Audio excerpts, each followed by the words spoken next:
si Jade Buhoy at narito ang mga napapanahong balita.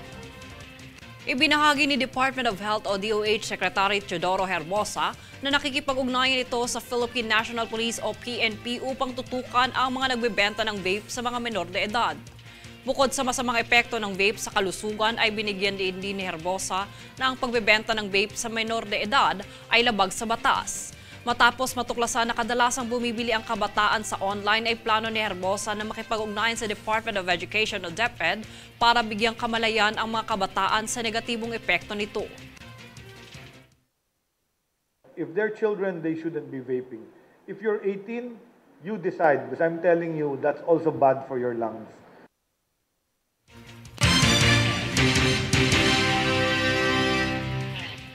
Nag-abiso ang Department of Education na gawing asynchronous ang mga klase ng lahat ng pampublikong paaralan sa darating na ika-15 at ika-16 ng Abril.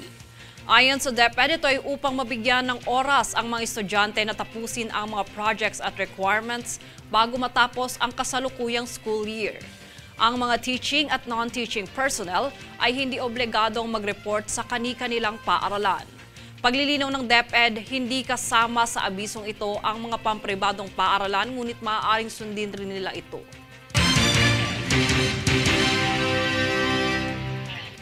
Muling isinagawa ng Makati Health Department ang anti-dengue cleanup activity bilang aksyon sa hindi pagdami ng mga lamok na siyang sanhi ng dengue. Katuwang ang Department of Environment Services, Department of Engineering and Public Works, Veterinary Services Department at Public Safety Department ay sinasagawa ang paglilinis sa barangay Bangkal at Palanan. Ang operasyon na ito ay alinsunod din sa direktiba ni Makati City Mayor Abby Binay para panatilihing malinis ang lungsod at maiwasan ang dengue.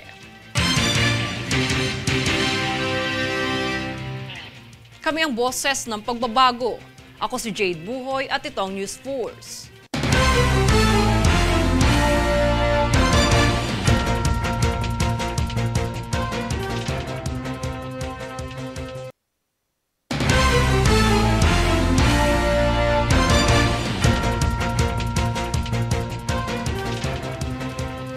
Ako si Jade Buhoy at narito ang mga napapanahong balita. Inanunsyo ng Metro Manila Council na mula ika-15 ng Abril at ikalawang araw ng Mayo, magiging epektibo ang adjusted working hours ng mga empleyado ng mga LGUs sa National Capital Region. Ayon kay MMC President at San Juan City Mayor Francis Zamora, ito ay upang magkaroon ng sapat na oras ang publiko na malaman ang nasasabing pagbabago. Sa ilalim ng adjusted working hours, mula 8 a.m. to 5 p.m. na pasok ay magiging 7 a.m. to 4 p.m. na.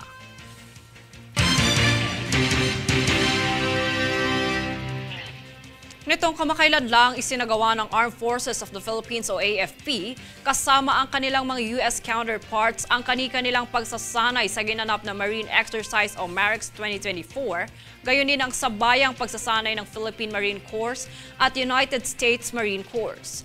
Ang kaganapang ito ay minarkahan ng kauna-unahang bilateral exercise na isinagawa sa rehiyon ng Central Mindanao mula noong ika-8 ng Abril at inaasahang tumakbo hanggang ika-19 ng Abril taong kasalukuyan. Ang pangunahing focus sa pagsasanay ay mga espesyal na operasyong amphibious assault at marine security.